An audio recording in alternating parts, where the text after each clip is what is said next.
Good morning बच्चों। आज हम सब बीएड वाले बच्चों को पढ़ाएंगे, जिसमें हम आज आपको असेसमेंट के बारे में बताएंगे, जो हमारा फर्स्ट यूनिट है।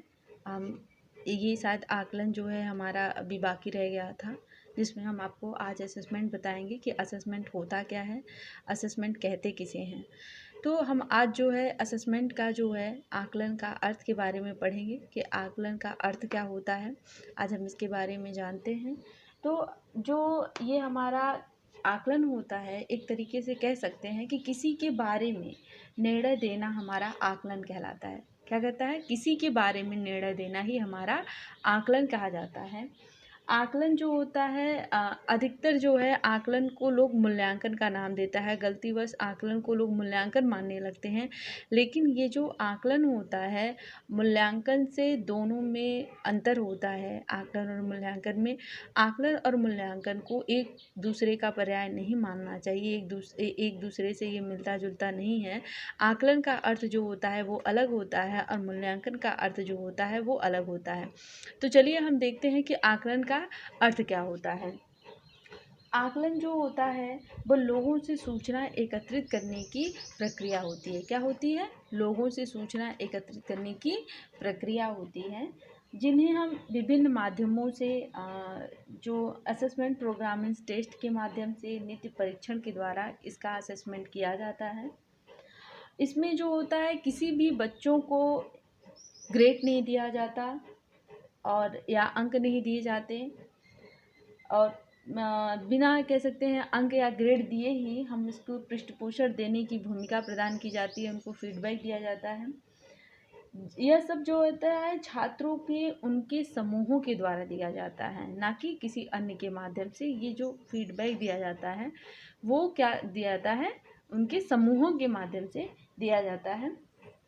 और जब इस पृष्ठपोषण को छात्रों के अधिगम से जोड़ा जाता है, तो ये फीडबैक को जब छात्रों के इवैल्यूएशन से जोड़ा जाता है, तो छात्रों में अंतिम मूल्यांकन से पहले सुधार संभव होता है।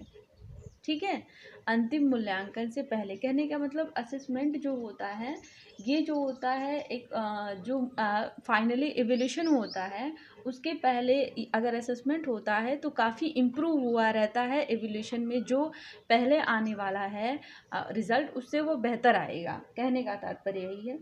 इस प्रकार जो होता है आकलन जो होता है मूल्यांकन का एक छोटा रूप होता है, जो प्रक्रिया के पूर्व में रिहर्सल या फिर हम कहते हैं पूर्वाभ्यास के रूप में यह अभिव्यक्त होता है। और यह पूछताछ की प्रक्रिया में पहला पद है। क्या है? पूछताछ की प्रक्रिया में ये हमारा पहला पद होता है। क्या? असेसमेंट।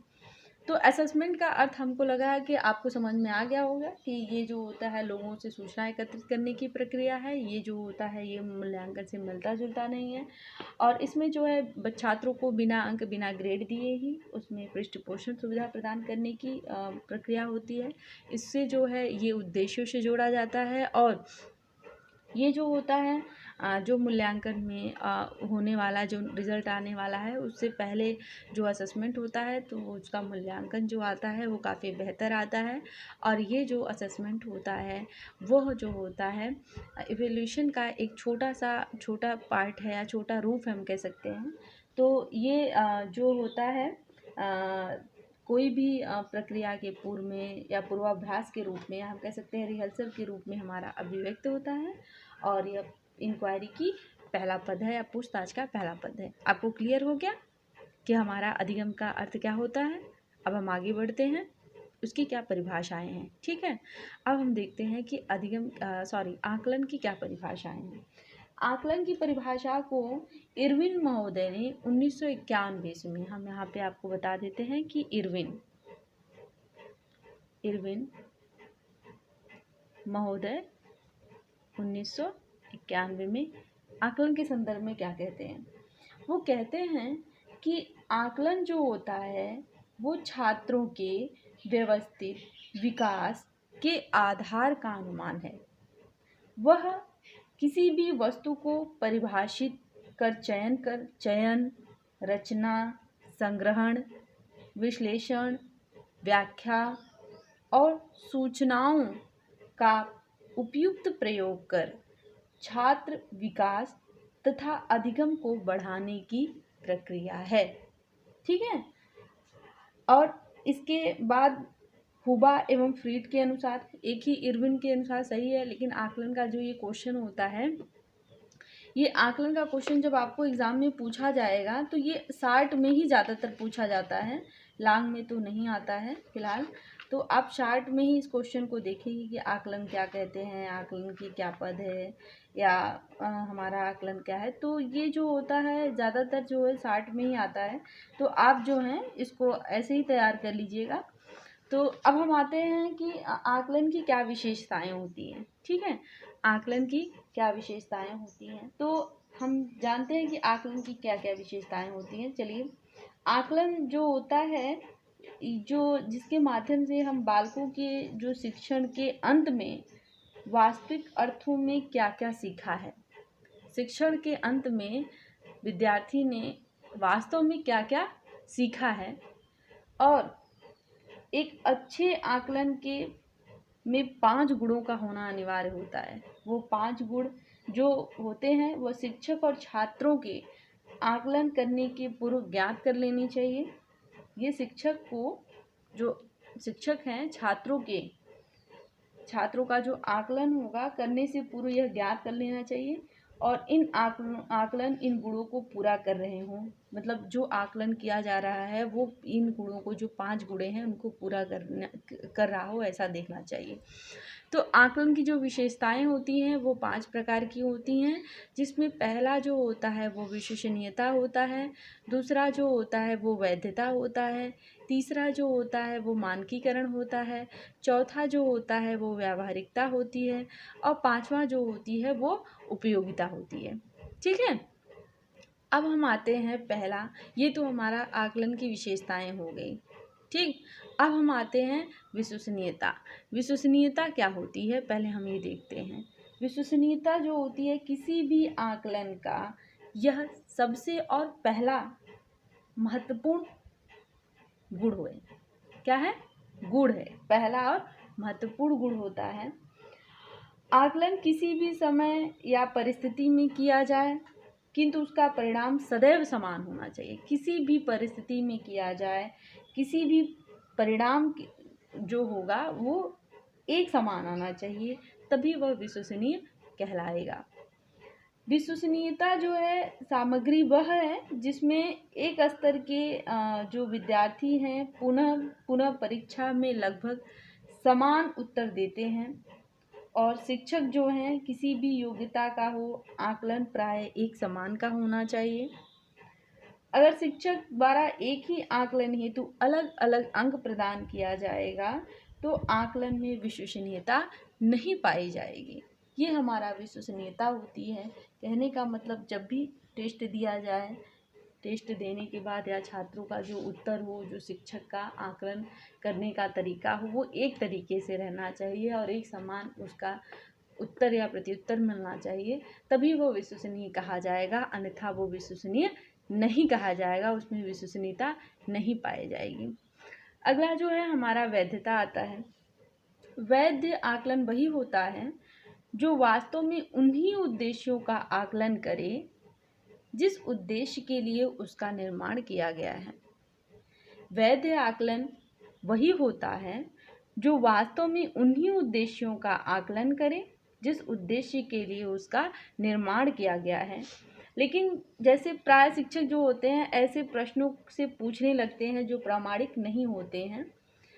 उदाहरण में हम आपको बता सकते हैं, यदि छात्रों के कुछ बिंदुओं को याद करने की शक्ति को जांचने के लिए, छात्रों के कुछ बिंदुओं को याद करने की शक्ति को जांचने के हेतु प्रश्न बनाना है तो ऐसे प्रश्न बना दिए जाएं जो उनकी तर्क शक्ति को जांचे।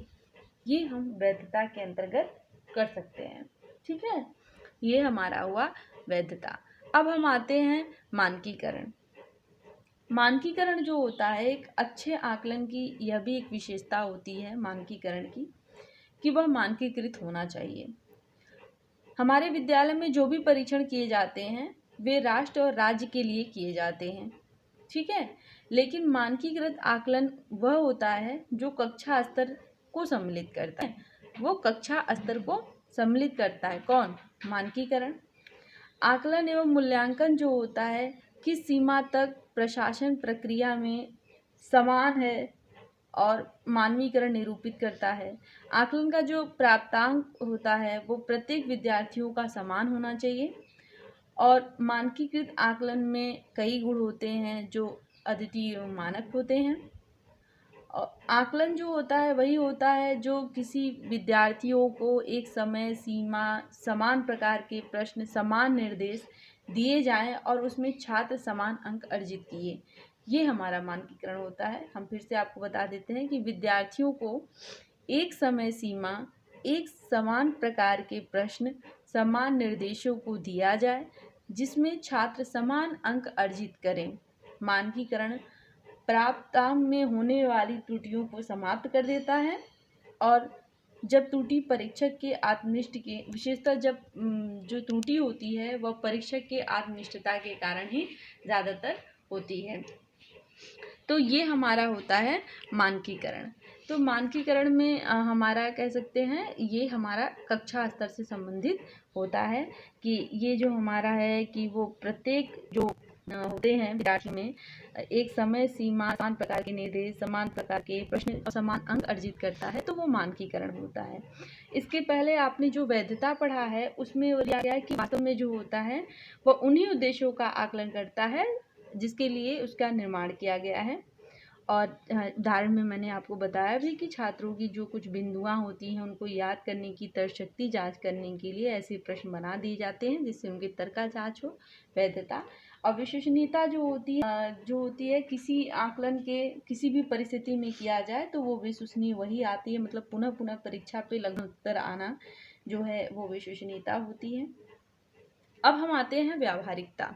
ठीक है, हमारा चौथा जो है वो व्यावहारिकता है।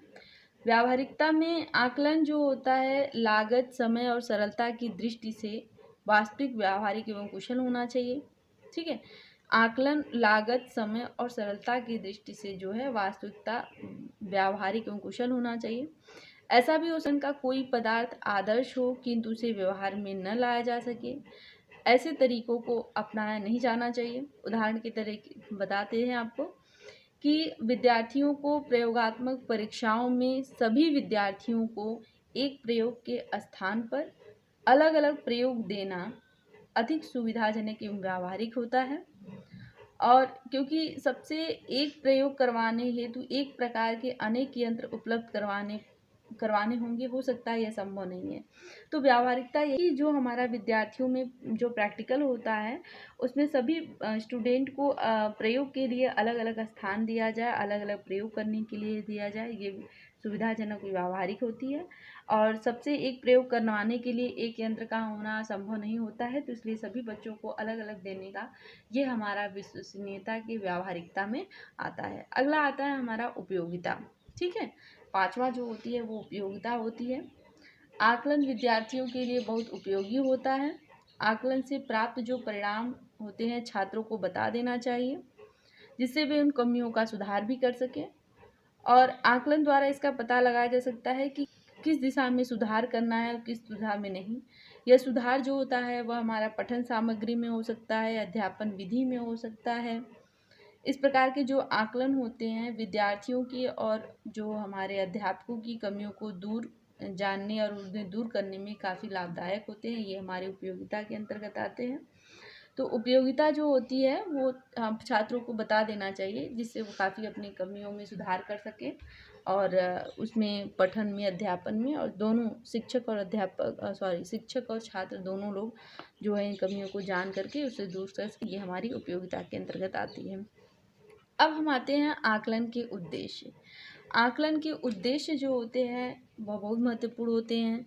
पहला जो होता है वो बच्चों के संदर्भ में आकलन में हम जानते हैं कि बच्चे क्या जानते हैं, बच्चों की विशिष्ट आवश्यकताएं क्या हैं, उनका उचित स्थान का निर्धारण करने में, बच्चों की आवश्यकता के अनुरूप पाठ्यक्रम का चयन करने में, ये हमारा आकलन के अंतर्गत कि उनके स्तर के हिसाब से बच्चों की जो आवश्यकताएं हैं, जो विशिष्टताएं हैं उसके अंतर्गत उनका उद्देश्य निर्धारित होता है। दूसरा जो होता है वो परिवार के संदर्भ में आकलन होता है कि माता पिता को बच्चे की प्रगति और अधिगम के बारे में जानकारी प्रदान करने के लिए बच्चा विद्यालय जा रहा है तो उनकी प्रगति और अधिगम के बारे में माता पिता जान सकें। और दूसरा जो इसमें परिवार के संदर्भ में होता है वह घर की गतिविधियों और अनुभवों से संबंधित स्कूली गतिविधियां भी शामिल होती है, वो परिवार के संदर्भ में आकलन होता है। अगला जो होता है वो छोटे बच्चों को कार्यक्रम निर्धारण करने हेतु होता है। छोटे बच्चों के लिए कौन से कार्यक्रम उपयुक्त हैं, कौन से कार्यक्रम नहीं उपयुक्त है, इसके लिए रणनीतियाँ बनानी होती हैं और निर्धारित कार्यक्रम किस सीमा तक बच्चों के लिए लाभकारी होता है यह आकलन किया जाता है। ठीक है, अब हम छोटे बच्चों के अध्यापक हेतु लिखेंगे कि छोटे बच्चों के कैसे अध्यापक होना चाहिए। तो बच्चों की कौशल और योग्यता और आवश्यकताओं का पहचान करने में, बच्चों के माता पिता को उनकी विकास की स्थिति और उपलब्धि के बारे में जानने के लिए, नई शिक्षण सामग्री के चयन में, नई कक्षा व्यवस्था बनाने में, अधिगम गतिविधियों को कैसे लागू किया जाए ये जानने के लिए और बच्चों की व्यक्तिगत आवश्यकताओं को जानने के लिए। ठीक, अब हम आते हैं अन्य लोगों के संदर्भ में। अन्य लोग के संदर्भ में आकलन वो होता है कि बच्चों की उपलब्धि के बारे में सभी को सूचित करना होता है और छात्रों को विद्यालय से संबंधित जानकारियाँ प्रदान करनी होती हैं। ठीक है, अब हम आते हैं कि छात्र आकलन के मौलिक तत्व। छात्र आकलन के मौलिक तत्व जो होते हैं वो 4 तरीके से होते हैं। पहला जो होता है अधिगम परिणामों के वितरण का सूत्रीकरण। इसमें वे तत्व समाहित होते हैं जो बताते हैं कि छात्र को क्या जानना चाहिए, क्या समझना चाहिए, बड़े होने पर अपने ज्ञान को किस तरह प्रयोग करना चाहिए। ये होता है कि अधिगम परिणामों के वितरण का सूत्रीकरण होता है। छात्र मतलब ज्ञान प्राप्त करने के बाद क्या, कहाँ, किस क्षेत्र में जा सकता है, क्या कर सकता है, ये हम देखते हैं छात्र आकलन के मौलिक तत्व में। दूसरा जो होता है वो आकलन के मापन का चयन और विकास होता है। इसके अंतर्गत आंकड़ों का चयन और उसके मापन की प्रक्रिया शामिल होती है कि वे उपयुक्त हैं या नहीं आकलन में। इसके अंतर्गत योजना बनाई जाती है, पेपर वर्क होता है, थीसिस होता है, प्रदर्शनी होता है, जीवन वृत्ति होता है, साक्षात्कार होता है, मौखिक परीक्षा को शामिल किया जाता है। इसमें जो होता है कभी कभी छात्रों से पूछकर उसके ज्ञान को जानने का भी प्रयत्न किया जाता है और दूसरी तरह से आकलन भी मापनी जैसे सर्वे आदि परीक्षण भी इसमें सम्मिलित होते हैं कि आकलन किस तरीके से उनका किया जाना चाहिए, क्या होता है। अगला जो है वो परिणाम हेतु अनुभव नेतृत्व का निर्माण होता है। इसके अंतर्गत व्यक्ति के वे सभी अनुभव शामिल होते हैं जो वातावरण और अनुभव से वे दोनों प्राप्त किए रहते हैं आकलन के अंतर्गत। और अगला जो है वाद विवाद और आकलन का परिणाम होता है। इसमें परिणाम के आधार पर यह विमर्श या विचार किया जाता है कि व्यक्तिगत रूप से व्यक्ति का विकास किस प्रकार हो रहा है, यह वाद विवाद भी आकलन के अंतर्गत आता है। आते हैं हम अगला, जो ये तो हमारा छात्र के मौलिक तत्व हो गए कि ये हम छात्र को जब देते हैं कोई भी ज्ञान देने के बाद हम उसमें जानते हैं। तो छात्र के मौलिक तत्व में हमने देखा कि ये 4 तरीके से होते हैं कि अधिगम परिणामों के वितरण का सूत्रीकरण हो गया, आकलन के मापन का चयन और विकास हो गया और परिणाम हेतु अनुभव नेतृत्व का निर्माण हो गया, वाद विवाद और आकलन का परिणाम। अब हम लास्ट में आते हैं कि शैक्षिक आकलन का क्या महत्व होता है।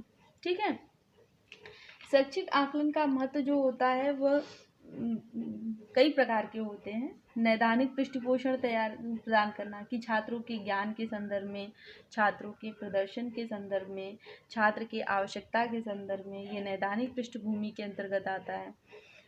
शिक्षकों के मानकों को स्थापित करने में आकलन सहायता करता है कि प्रदर्शन की समझ के मानक, प्रदर्शन के ज्ञान के मानक और प्रदर्शन योग्यता दर्शाने के मानक और निम्न क्षेत्रों की प्रगति के मूल्यांकन में भी ये देखता है कि छात्रों की अधिगम की प्रगति का क्या है, शिक्षक के शिक्षण विधियों और दृष्टिकोणों का क्या है और छात्र के अधिगम में परिवर्तन की आवश्यकता के हेतु छात्र की प्रगति ज्ञान करने के हेतु भी आकलन बता दिया जाता है, आकलन किया जाता है कि छात्र ने क्या सीखा, क्या छात्र नए ज्ञान के बारे में जान सकते हैं, क्या छात्र प्रदर्शन में नए कौशल का उपयोग कर रहे हैं। ये हम छात्र के आकलन की प्रगति से अंतर्गत आकलन करते हैं। इसके साथ साथ हम शिक्षक तथा छात्र के आत्म मूल्यांकन के लिए भी आकलन करते हैं और शिक्षण प्रक्रिया को प्रभावी बनाने के लिए करते हैं और अधिगम हेतु गुणवत्ता प्रदान करने के लिए हम शैक्षिक आकलन का प्रयोग करते हैं। तो इस तरीके से हमने आज देखा कि आकलन क्या होता है, आकलन के क्या महत्व होते हैं, उनकी क्या विशेषताएं होती हैं, उनकी क्या परिभाषाएं होती हैं और छात्र के आकलन के क्या मौलिक तत्व हैं। तब तक के लिए धन्यवाद।